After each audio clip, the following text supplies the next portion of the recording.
Today, my wife gave birth, and it seems like my marriage has come to an end. I'm almost completely sure it's over, though I'll have official confirmation soon.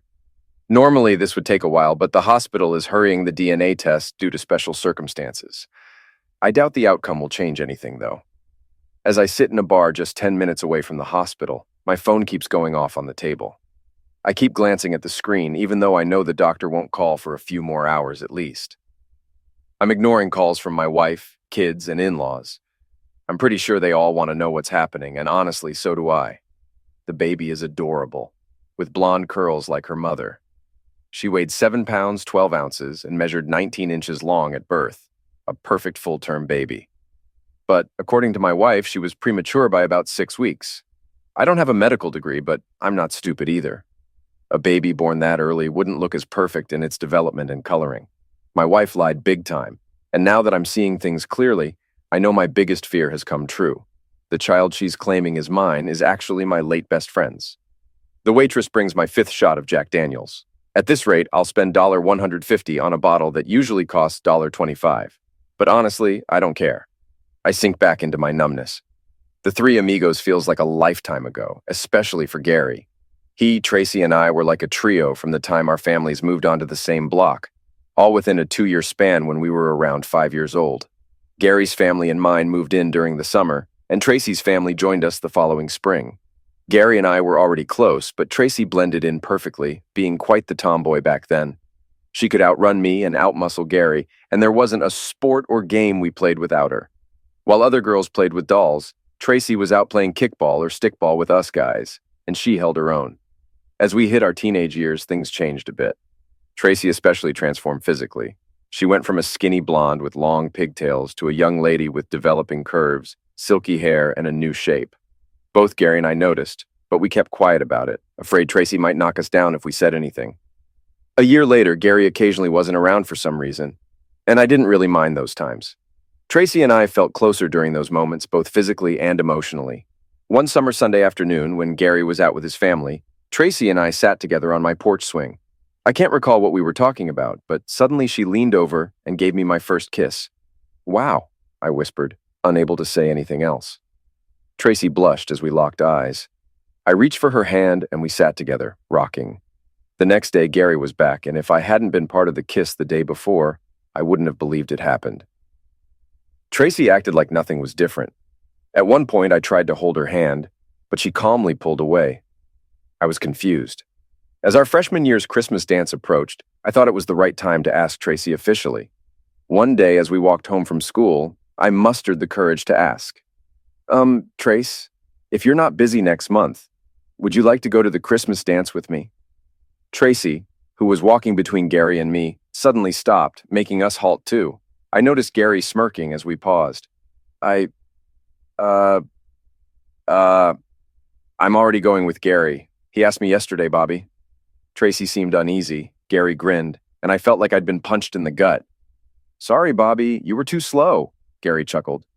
I felt foolish in 2 ways. First, I had no clue Gary liked Tracy, and second, there's an unspoken rule among guys. You don't mess with your buddy's girl, even if I was just figuring things out. "Hey, Gar, I didn't mean anything by asking. I didn't know, man." "I understand, Bobby. No hard feelings," he said cheerfully. Tracy squirmed uncomfortably for the rest of the walk home. She and Gary chatted while I stayed quiet. I didn't invite anyone else to the dance, and I didn't go solo. I felt let down by both my closest friends. That night, my dad noticed I was down and guessed why. He found me in my room listening to music. "Girls, huh?" he said, settling into the chair at my desk. "Can't live with 'em, can't kill 'em." I shook off my thoughts, surprised by his words. He grinned at me. "Thanks, Dad, I appreciate it," I replied. With nothing more said, the Three Amigos became the Two Amigos and their friend after the dance. Tracy and Gary became an official couple, sticking together through high school. I eventually started dating other girls. The Two Amigos parted ways when college started. Tracy headed to Michigan State, while Gary chose UCLA. I ended up at Michigan State too, but I kept my distance from Tracy during our first year out of respect for Gary. Tracy was confused by this, but I didn't want anyone thinking I was trying to come between her and Gary. One day, Tracy's mom, who I saw as a second mom, asked if I was upset with her daughter. Rhonda and Mark Ford were like family to me, and I respected them a lot. She misses the old days, Bobby, Mrs. F told me. Can't go back, Mrs. F. We're not kids anymore. And if she's not with me, Gary's the best guy for her, I replied.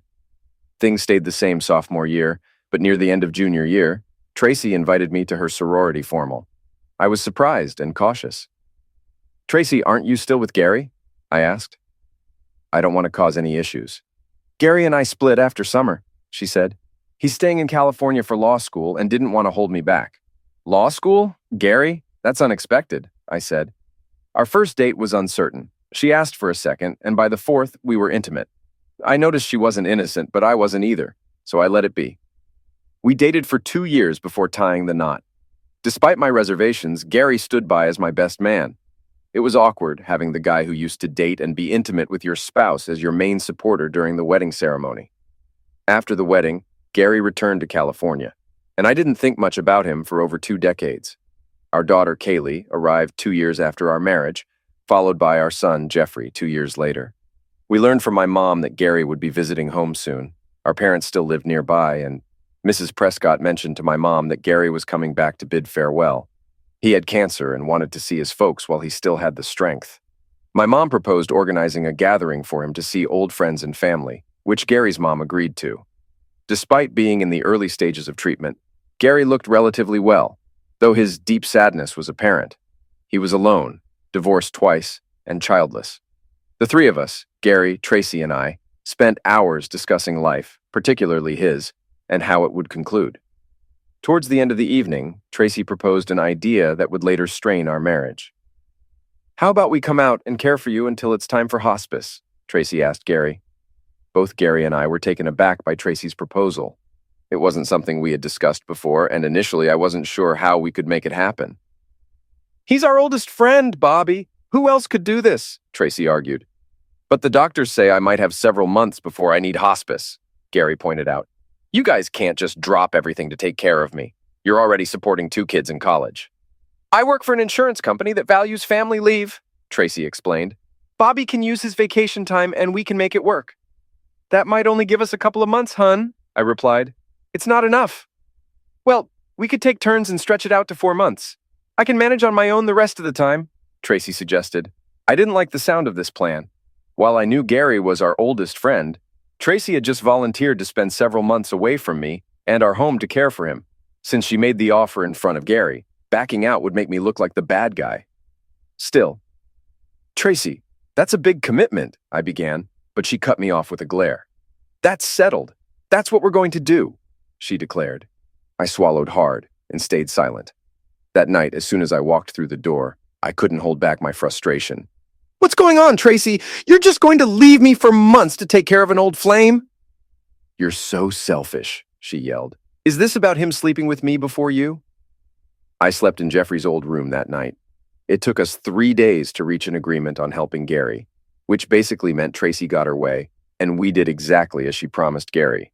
He was grateful, and I lost count of how many times he thanked Tracy and me.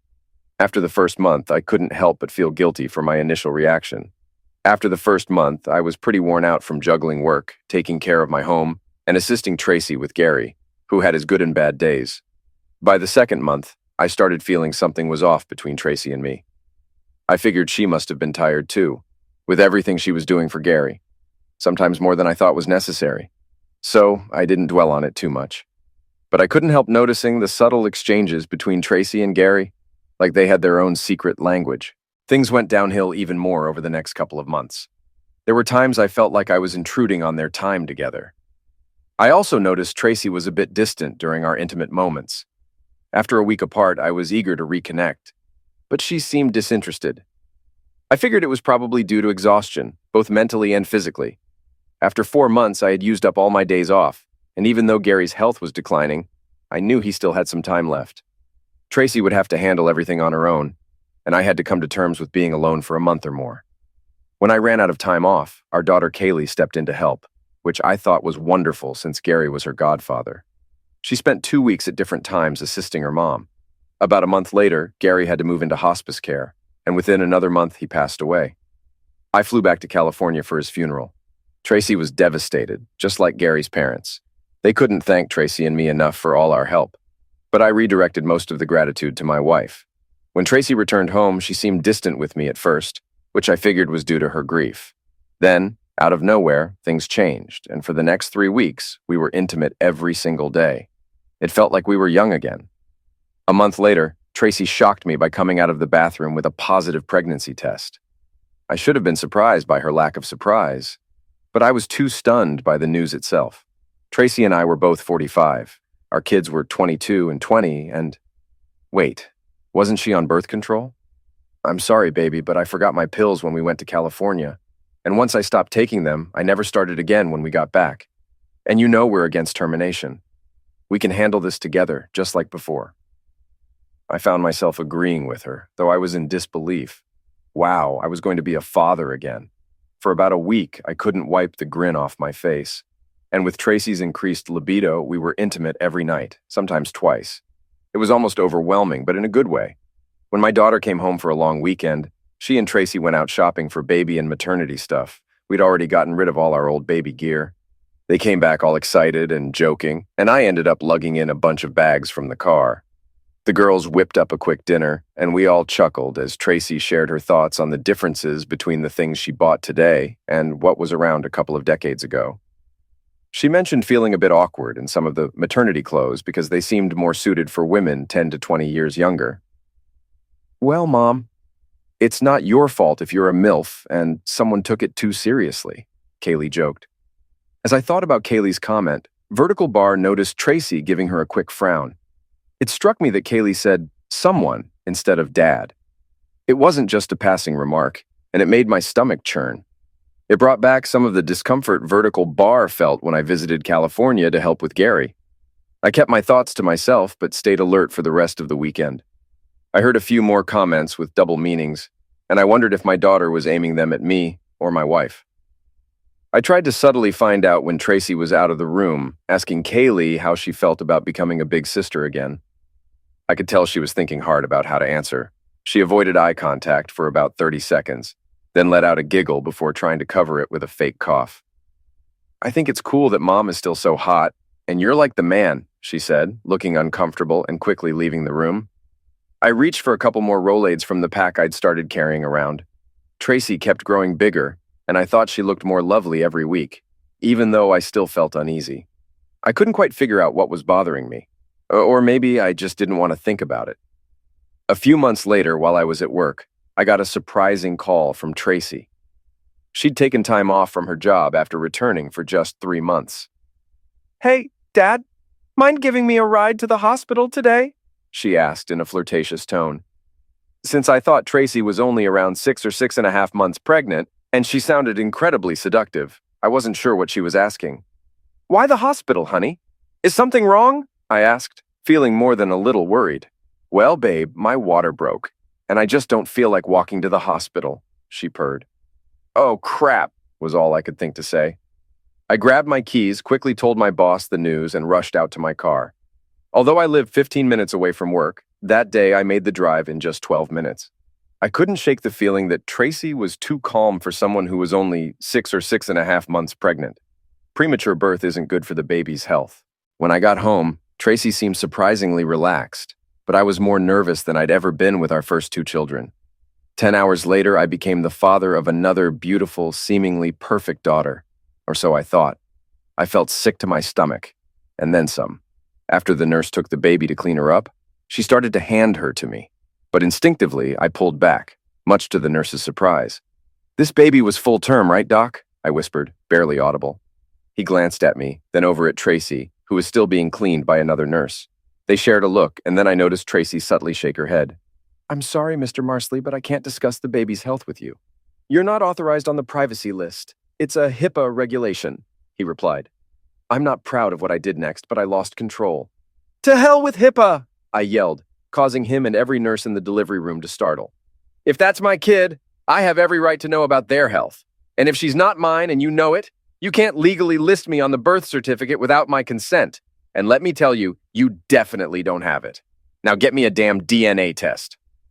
The room fell silent as I stormed out, shedding my delivery room gear as I left. I caught a glimpse of both our parents in the room as I exited the hospital. I hung around at the bar, downing shots number 6 and 7 and munching on a burger. By then, everyone who mattered in my life had called, except for the doctor with the DNA results. I figured Tracy didn't want to drag things out because at that point it seemed pretty clear. Damn it. I guess 7 shots of Jack and a boatload of stress take precedence over finding out your wife gave birth to someone else's kid, because I slept like a rock that night. My voicemail and inbox were jam-packed. Assuming everything went smoothly after I left, I was supposed to bring Tracy and the baby home today. I took a quick shower and headed back to the hospital, feeling like I was being pummeled from the inside out. Tracy was nursing the baby when I arrived at her room. I walked in, slumped into the chair by her bed, and didn't say a word. The baby was dozing, so Tracy unhooked her and settled her into the bassinet next to her bed. "I don't even know where to start, Bobby," Tracy whispered, tears welling up in her eyes. "It wasn't planned. I went there to support him, to be a friend, honestly. But then he had some rough days, and one time he was crying, and things happened. We ended up in bed like old times. Once it started, it was hard to stop, especially when you'd visit. We'd go back to being together, and it felt weird and guilty, but I didn't know how to stop. Maybe I didn't want to. We were together for 4 months, the last 2 nonstop since you weren't around. But truthfully, we were intimate when I wasn't on birth control too, so it could have been you who got me pregnant. But it wasn't." She kept her gaze on the baby as she confessed. I absorbed it all until... "Wait, you were with Gary when Kaylee was here?" I asked, feeling dazed. Tracy blushed deeply, and I struggled to contain my anger. "She knew and didn't tell me," I exclaimed, frustration overwhelming me. "Please tell me you at least talked to her or promised her something. This can't be real. Did Jeffrey know? Or our parents? Is everyone aware that I've been betrayed?" I vented, my voice raw. Tracy's eyes widened, tears trickling down her cheeks. "I trusted Kaylee to understand. We didn't hide it from her. Yes, I asked her to keep it secret. That's on me," Tracy admitted. "No, Jeffrey doesn't know and he won't. Only you, me, and Kaylee know. I want to keep it that way so we can do right by Bobby Geraldine. She might not be biologically yours, but she's yours now. We have to be there for her, just like we are for Kaylee and Jeffrey. We're her parents, plain and simple. We're doing this for her and to honor our best friend." "Best friend? He couldn't have been my best friend if he slept with you. You just don't do that to someone you call a friend." "He was dying, Bobby. We had been intimate before," Tracy explained. "But not while you were married to me, right? Or is there more you're not telling me?" I pressed. Her eyes flashed with anger. "No, absolutely not." "Bobby Geraldine? Really? Is that supposed to make things better? What's her last name?" "Bobby Geraldine Martin. Remember, that's my last name too. But Gary's listed as her father on the birth certificate. Only you and I need to know about that if you still don't want to be listed," she clarified. "Oh, right," I muttered. "Why, Bobby? He was our friend. He's gone. I offered him comfort and love in his final days. What's wrong with that?" "You make it sound noble. But you were married. You crossed a line. You didn't consider our vows, our trust, or how it would affect me," I countered. "Yes, it's your body, and I don't control you. But we promised faithfulness before our families and God. We should have talked about this first. Our vows weren't meaningless." "I won't raise a child another man fathered with my unfaithful wife," I declared. "But she's Gary's child," Tracy protested. "You'd raise her if Gary had died and she was alone." "Maybe, but I never agreed to raise his child with you," I replied sadly. "You know I care about you, Bobby. I don't want to risk losing what we have because of this mistake," I interjected. "No, that's not what I was going to say," she retorted. "Okay, maybe it wasn't the smartest choice, but I won't call it a mistake. The mistake was not discussing it first, and I take responsibility for that. We didn't talk about it because you knew I wouldn't approve of you being with Gary, let alone having his child," I grumbled. "And if it weren't for you getting pregnant, you might never have told me about the affair. Despite how it started, you chose to keep doing it, even in front of our daughter." Humiliation spelled out loud and clear, BOBBY. "Thanks a lot." Kaylee and Jeffrey both returned from college the following weekend to meet their new sibling. I was distant with my daughter when she arrived, and she seemed guilty. Kaylee and I cooked dinner together that night, while she and Jeffrey cooed over the baby for an hour. She avoided making eye contact with me as we worked silently in the kitchen. After dinner, Jeffrey cleared the table, and I pulled Kaylee aside to talk privately on the back patio. I confronted her. "You knew Mom was cheating on me and didn't say a word." Kaylee recoiled at my outburst, her eyes welling with tears. She hesitated before finally meeting my pained gaze. I thought what you and Mom were doing for Uncle Gary was admirable. When Mom did what she did, well, I was shocked at first, but then I saw it as courageous, sad, compassionate, and loving, almost like a Shakespearean tragedy. I never imagined she'd get pregnant. I thought he was too sick for that, and I assumed she was on birth control. A compassionate friend or a cheating witch? I guess those are my options then, I angrily said as she wept. What about the disaster that's become of my marriage? Did you even think about your old man? Obviously not. The kids returned to college on Sunday afternoon. After that, it was just us three, and the house felt eerily quiet. Tracy tried multiple times over the next few days to involve me with the baby, even if it was just holding her for a moment. Every time I declined, much to her frustration. "You're acting like a child," she yelled at me once when she asked me to hold the baby for a moment. "Grow up and take responsibility." Tracy rarely used strong language with me in all our years together. I could tell she was angry, but I wasn't concerned. I stared blankly at her and left the room without saying a word. Work became my refuge. I could spend 40 hours a week away from home. When I was there, I often found myself alone. I had a lot to sort out. I knew I shouldn't blame the baby, it wasn't her fault. But at the same time, she wasn't my responsibility. She was Tracy's. Eventually, I concluded that divorce was my only choice. I couldn't tolerate Tracy's betrayal and disrespect, and every time I looked at the baby, all I could picture in my mind was Tracy and Gary together. I returned home to find Tracy sitting at the kitchen table, tears streaming down her face, with a cup of coffee and a large envelope spread out in front of her. "I guess I'll order pizza. Pepperoni and breadsticks, all right?" I said softly as I entered the room. "Is that all you care about, dinner?" she snapped, her tone filled with bitterness. "Don't you love me anymore?" I sighed heavily, poured myself a cup of coffee, and sat down at the table. "I don't love you nearly as much as I did a few weeks ago," I replied. "You don't seem to realize that you destroyed everything when you got involved with our best friend. If I were you, I'd find myself a lawyer and go inform Gary's parents that they have a granddaughter. I'm sure they'll be ecstatic. You know I don't want a divorce. I still love you. Just calm down and think this through. Will you really be better off alone? I doubt it. Please, think about it, honey. That's all I've been doing. This isn't just about me. It's about you breaking our promises and tearing my heart apart," I explained. "But if you love me, can't you find it in your heart to forgive? We can move past this. We belong together, Bobby. You know it." I thought I did. But this isn't something you can fix with a simple sorry. 24 years down the drain. My first call was to my son. I told him about Tracy's actions and the baby being Gary's child. He listened quietly, then muttered a curse.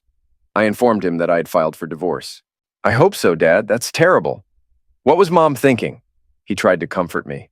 I could tell he was really upset with his mother.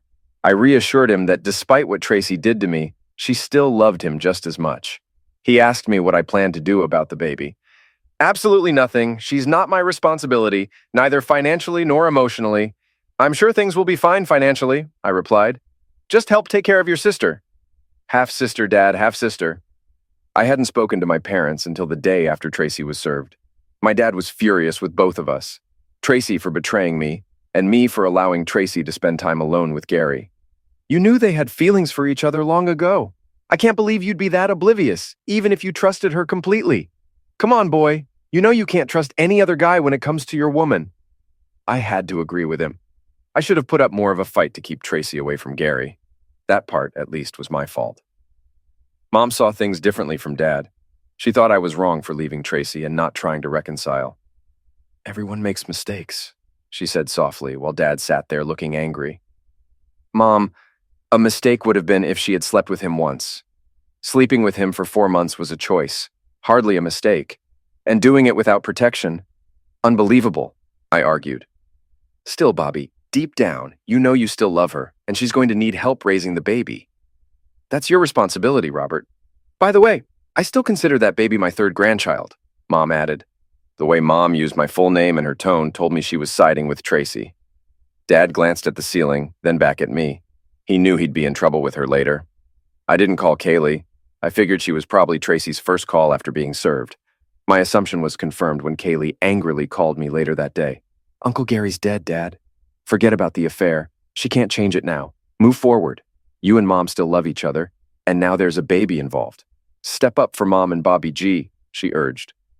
Sage advice from someone who didn't feel the need to tell her own father that her mother was cheating. Somehow I don't feel the need to consider your opinion anymore, I replied. I later heard that Gary's parents were shocked and thrilled to learn they had a granddaughter. They were upset Tracy had planned to keep it a secret, but they understood her reasons. A day later, they called me, urging me to stay with Tracy and raise Gary's daughter. They believed I was the best person for the job, given our close bond over the years. Thanks for the confidence, but I'm not that guy. I'm too furious with Gary and Tracy to think straight, I confessed.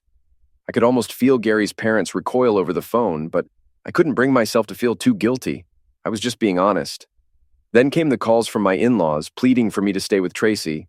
They acknowledged her actions were terrible and foolish, but believed she still loved me and wanted to raise her child with me. I appreciated their concern, but doubted I could overlook what had happened.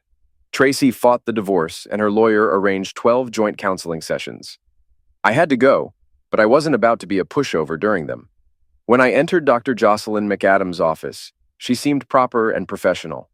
She looked about 10 years older than Tracy and me, dressed in a gray blazer and businesslike skirt. Tracy was already seated to my right. Dr. McAdams asked Tracy to speak first, and as she did, I drifted off into my own thoughts. I assumed I'd have my chance to speak next, but I was wrong. Mr. Martin, it appears that you hold the key to your marriage's fate. By setting aside your pride and working things out with Tracy, you can keep your family intact. Whoa, that was unexpected coming from a supposed professional. It felt like everyone was telling me to suck it up and move on. Had I entered some alternate reality? Wait a second, Doc, I began, but she cut me off. Dr. or Dr. McAdams, please. Let's keep this professional. I don't want either of you to see me as a personal friend or ally. Is that your stance, Dr. McAdams? Is that what matters most to you? It seems like you've already taken a side without hearing my side of the story. I stood up, turned, and walked out. On the way home, I called my lawyer, insisting on a neutral counselor for future sessions. The next counselor at least heard me out after hearing Tracy's side, but I still felt like I was fighting an uphill battle. You've admitted you still care for your wife, Mr. Martin. She loves you, and now there's a baby involved. What would it take to reconcile? Dr. Lauren Avent asked. Firstly, we've never really been a family. That's not my child. I won't raise someone else's baby, I replied. So this is about your pride, then, Dr. Avent said with a smug look. I can't seem to win with you folks, can I? I said, with frustration evident in my voice. Why is this all about me? Let me paint a picture with words. I wasn't the one who betrayed my spouse or had another man's child. You should be asking Tracy why she made those choices and what she plans to do about them, I said pointedly. I glanced at Tracy and noticed her frown. The counselor tried to keep a neutral expression, but I didn't see that coming. Like the old Monty Python joke about the unexpected Spanish Inquisition.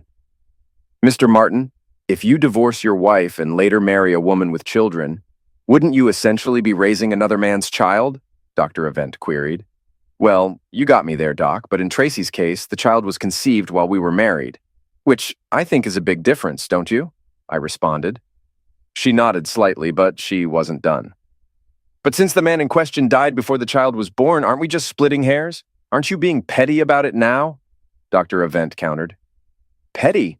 Petty is when you know you messed up but choose to hide it. She didn't confess until I confronted her, I retorted. She seemed about to continue, but I had enough. Doc, this is absurd. Yes, I still love her. You can't just switch that off. But how can she claim to love me when she cheated, got pregnant, and tried to pass off the baby as mine? If she truly loved me, she wouldn't have done that. It wasn't a one-time thing. They had multiple encounters. Now she's telling everyone it was out of compassion. He was a close friend and he was dying. If it was so compassionate, why didn't she discuss it with me, her husband? Because she knew I would say no, and she knew it. I understand it's her body, but once we made vows, she gave up the right to give her body to another man without talking to me, just as I should do if I wanted to be with another woman. Once we committed to each other, we weren't operating in isolation. Simple as that, Doc, I concluded.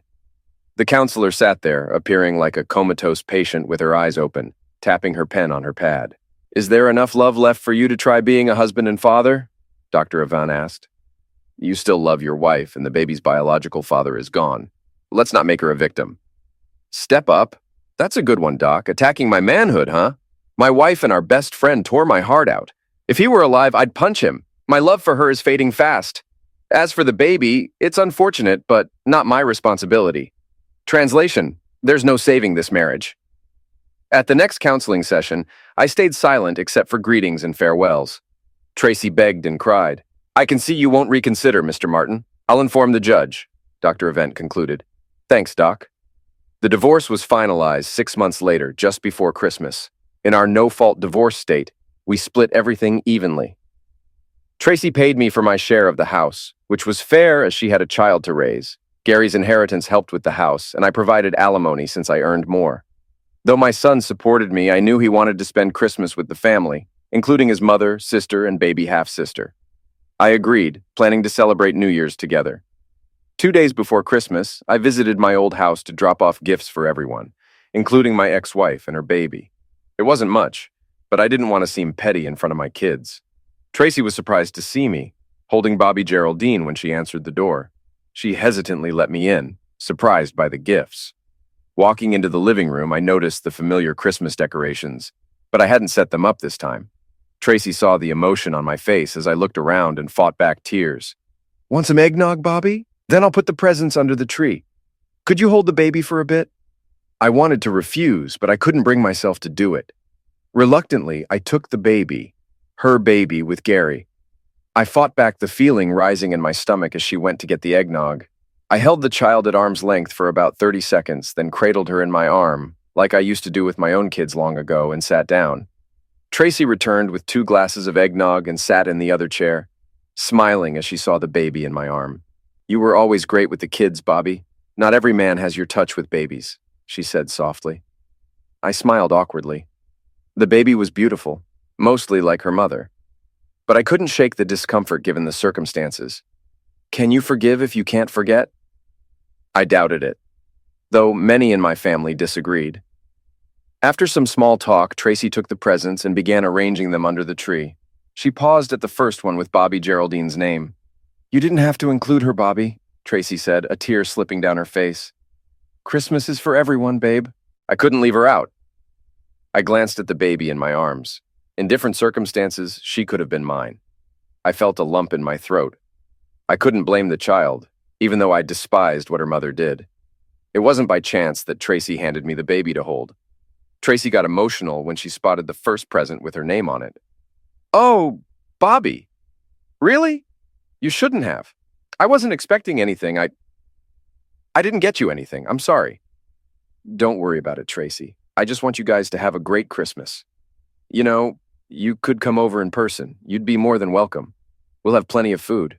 I know the kids would love it too," she said. "Not this time, Trace. Maybe another year. It's too soon, too raw for me." Tracy lowered her gaze. I wasn't trying to be mean. I was being honest. My wounds were still fresh. On Christmas Eve, I found myself at Barnes & Noble in the late afternoon. I was engrossed in a new Clive Cussler book I'd bought for myself, sipping on a peppermint mocha latte from the Starbucks inside. There were a couple of other folks reading in Starbucks too, like me. We were practically kicked out when they closed. I went home to a quiet house, but I was prepared. I'd picked up some chicken salad and made some toast. Ruffles chips and Don Julio tequila rounded out my meal. I sure know how to treat myself. I woke up a bit hungover on Christmas morning. After 4 aspirin, a couple of Pop-Tarts, and 3 cups of coffee, I was ready. The only hitch? I didn't have any big plans. I ended up at my parents' place, where we enjoyed Mom's baked ham dinner and exchanged a few gifts. My kids had left presents for me there once they knew I'd be around for the holiday. We sipped on hot chocolate with peppermint schnapps after dinner. Memories of past Christmases flooded my mind. I admitted to myself that I still had some feelings for Tracy, and I wondered if I'd made the right decision. It seemed like everyone was reflecting on their past, including me. "We hope you're okay with it, Bobby, but Dad and I see Bobby Geraldine as our grandkid, and we got her Christmas presents." Mom broke the silence. "Gary's gone, Bobby. The baby won't know him. She'll accept any good man as her dad. We don't agree with what Tracy did, but we kinda get it, and we still love her. You could step up, Bobby. You should. Everybody wants that. And I think you do too. You just don't know how to admit it. You worry people will think less of you for taking her back and raising the baby." Mom teared up when she finished. Dad shot daggers at me. Was I the only one missing something? Maybe, but I couldn't live with myself if I did that. She cheated for months, tried to trick me, and had another guy's baby. Her excuse about Gary being compassionate fell flat to me. A year later, not much had changed. Work, home alone, no dating, fewer friends. I never had many friends anyway. Tracy had lots, and as a couple, we did too, but they mostly vanished after the divorce. I wasn't shocked her friends left, but I was surprised our mutual ones did too. Until one former friend spilled the beans, Tracy was telling everyone I ditched her after the baby without mentioning it wasn't mine. I was at a local bar solo when Carl and Susie Dimmick walked in and sat down. They were part of our friend circle, but their reception when I greeted them was icy. Susie sneered and Carl was barely polite. I hadn't done anything to upset them, so I was pissed at the frosty welcome and wasn't about to let it slide. "What the heck did I do to you guys?" I snapped. "Not to us, but to Tracy," Susie spat. "How could you abandon the sweetest woman alive just because she had a baby late in life? You're awful, you know?" "Is that what this is about?" I asked, stunned. "Hear me out before you judge." They gestured for me to take a seat, but I was too agitated, so I remained standing in front of their table. I leaned in close to avoid shouting. "Let me guess, nobody told you that the child you're talking about isn't mine, right? She got pregnant by her ex who passed away from cancer shortly after. She tried to trick me into thinking it was mine. 24 years of marriage, and this is the loyalty I get. No, I didn't leave her. She left me.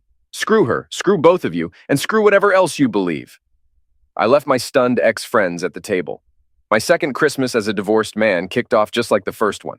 This year's Christmas Eve Losers Club at Barnes & Noble consisted of 4 people, me, another guy, and 2 women. I glanced over at them. One had curly red hair, freckles, and a friendly face, while the other, she was stunning. Asian with long black hair, curves peeking through her sweatshirt and tight jeans. Her skin was flawless, and I figured she was around 50 or so. After observing her for a moment, I thought, why not? All she could do was say no. I grabbed my book and latte and approached her. She looked up as I got closer. "I didn't see you here last Christmas Eve? You're new to the Christmas Eve Losers Club? I'm Bobby, the club president. What brings such a beautiful woman out on this special day?" She giggled at my lame joke, which was the most pleasant sound I'd heard in a while.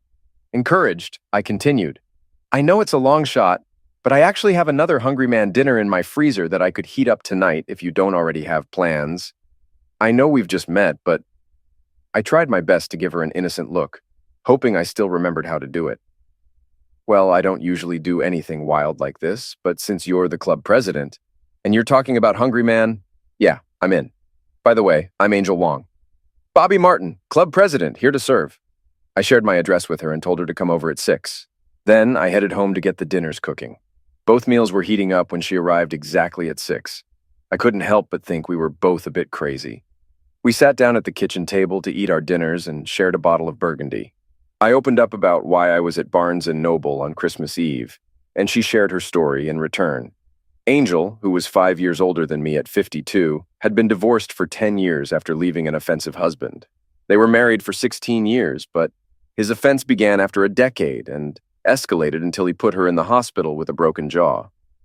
Angel was petite, standing at 5'1" and weighing around 100 pounds, while her ex was slightly taller and heavier at 5'2" and 120 pounds. Angel found it hard to leave him, believing she was to blame.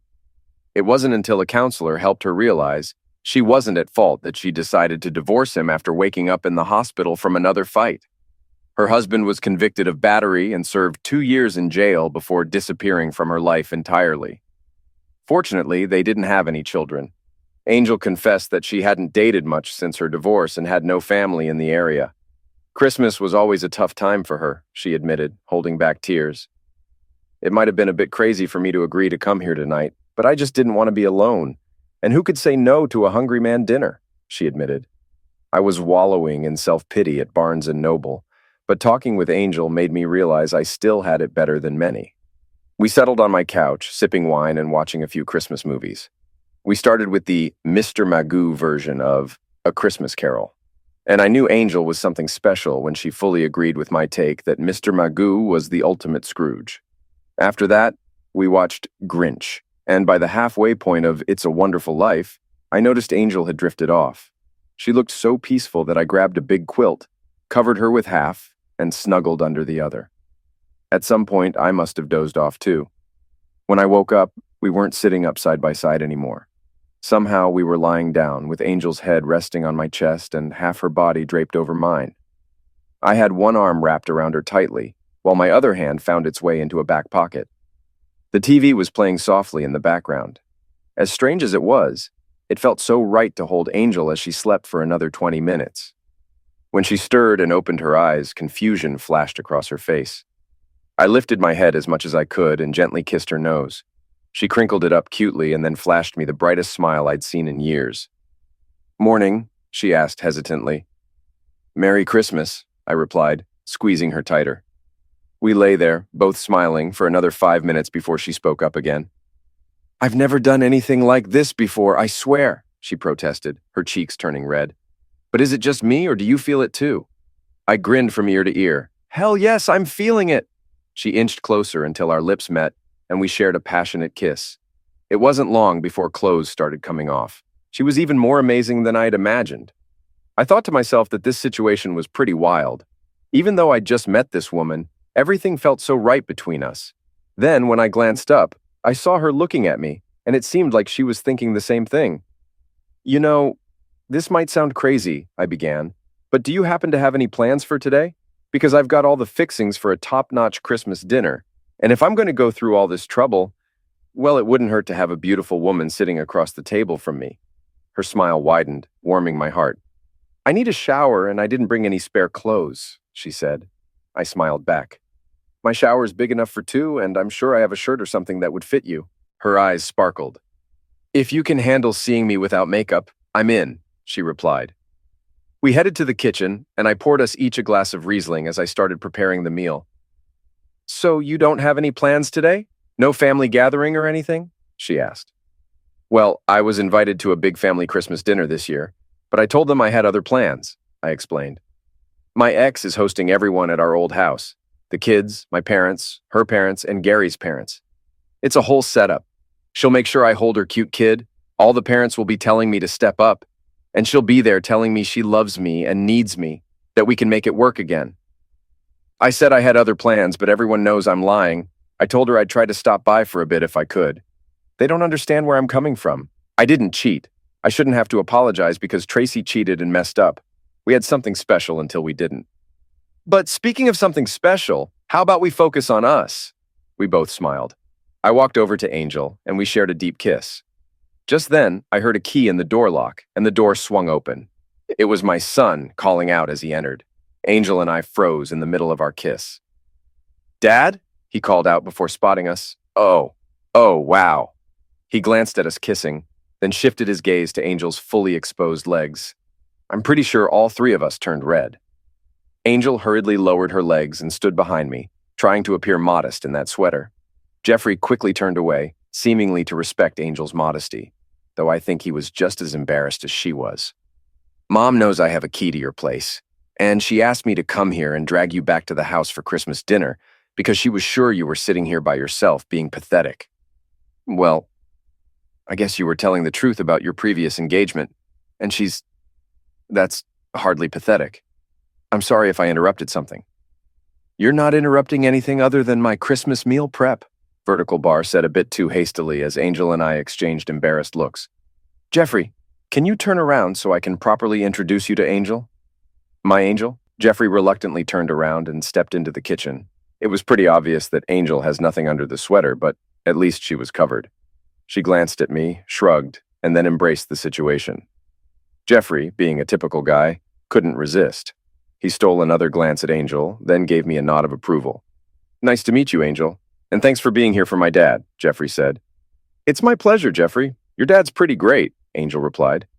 "Yeah, it seems like some folks in the family forgot that for a bit," he remarked. "Did everyone dig the gifts I dropped off?" I asked, shifting gears. "How about Bobby G? Did she like her presents?" "You've still got the magic touch, Dad. Everyone loved their goodies. The baby adored her gifts. You wouldn't believe how much stuff she scored under the tree, especially with all the grandparents pitching in," Jeffrey answered. Good, I said, nodding in satisfaction. Then Jeffrey mentioned he had to head out. After nodding at Angel, he got a big hug from me. "New Year's?" I suggested. "I swear Angel will be more dressed." "Oh yeah," he replied, turning red. Once Jeffrey left, Angel shot me a look. "That wasn't too awkward, was it?" she questioned. "And what's this about New Year's? I don't get a say?" Not this time, I teased. But where else would my future wife be on New Year's? Pretty confident, huh? She teased back. I'll be even more confident when you pick out your ring tomorrow morning at Ciaro's. Can I at least go home first and put on some clothes? If you insist, I said, pretending to be disappointed. The following morning, Angel selected a 1-carat marquise-cut diamond engagement ring. Afterward, we grabbed lunch, and I shared the news of our engagement with my son and then my parents. While my son was genuinely happy for me, my parents didn't seem as thrilled. I think they still held on to the hope that I'd reconcile with Tracy and raise her child as my own. Isn't this all a bit sudden, dear? My mom questioned. Are you sure you're not doing this just to get back at Tracy? You know she still cares for you, right? Mom, I'm not out for revenge. And as for Tracy's feelings, her actions speak louder than words, don't they? Tracy's priority is Tracy. I didn't bother informing my daughter. Though we had patched things up to some extent, she still sided with her mother, seeing Tracy's actions as heroic and rooted in love. I figured she'd eventually find out and try to convince me to take her mother back over Angel. After spending more than 25 years with Tracy, my budding relationship with Angel seemed inexplicable. I couldn't rationalize our mutual attraction or how seamlessly she fit into my life. Our conversations flowed effortlessly, and it felt like we'd been together forever. While I wasn't one to believe in love at first sight, everything about us felt right. Angel wasn't a spring chicken either, and she appeared just as bewildered by our instant and profound connection as I was. Initially, we analyzed things extensively, but then we realized we were overthinking it and decided to let things unfold naturally. And natural felt right. Within a month, she moved in with me, and for the next 6 months, we were rarely apart. Despite Angel not being Tracy, my parents seemed to approve of her. However, my daughter Kaylee made her dislike for Angel evident, presumably because she still hoped I'd reconcile with her mother. We planned a small wedding for ourselves 6 months later. I invited both children and my parents, while Angel invited a cousin, a friend, and their families. We booked a private room at one of my favorite restaurants for a cozy celebration. It was a wonderful day, except when Kaylee confronted me, questioning why Tracy, Bobby G, and my former in-laws weren't invited. I didn't invite your mother because she's my ex-wife, and it wouldn't be fair to Angel. Plus, we're not on friendly terms. Ex-in-laws don't usually get wedding invites. Angel and Tracy finally met 2 years later at Kaylee's wedding. Tracy organized a beautiful event, and I happily covered the expenses. Angel, being elegant and intelligent, tactfully stayed out of the mother of the bride's way during the planning. At the wedding, besides financing it, I proudly walked Kaylee down the aisle. Memories flooded in as I glanced at Tracy, recalling moments with her and Kaylee, like coloring and baking cookies. It reminded me that our 24 years together weren't all bad. Angel sensed my emotions and comforted me during the church service. Her gentle kiss assured me that I could handle the day. During the rehearsal dinner and wedding, Angel interacted with Tracy only when necessary, not out of fear, but out of respect. Tracy, on the other hand, seemed annoyed whenever she saw Angel. Later, I learned she and the grandparents believed Angel was taking Tracy's place and that our marriage wouldn't last. Fast forward. Our supposed short-term marriage just hit 25 years. Angel and I celebrated with a nice dinner and a quiet night together. It wasn't as wild as it might have been years ago, but we enjoyed cuddling afterward, falling asleep in each other's arms. Looking back, I can't complain about life's journey. I had a good first marriage for 24 years, followed by a great second one that's lasted 25 years. I have 2 married kids who've blessed me with 3 adorable grandkids. Tracy never tied the knot again. According to my kids, not many guys were interested in a middle-aged woman with a young kid, despite her good looks. They speculated she had some flings or she'd be in jail by now. My kids keep in touch with Tracy and their half-sibling. The child got heaps of love from all 3 sets of grandparents until they passed away from old age. My son, the only one who stayed in contact regularly after my divorce, said Tracy didn't date for the first 5 years, probably thinking my marriage wouldn't last. I'm sure Angel disappointed her.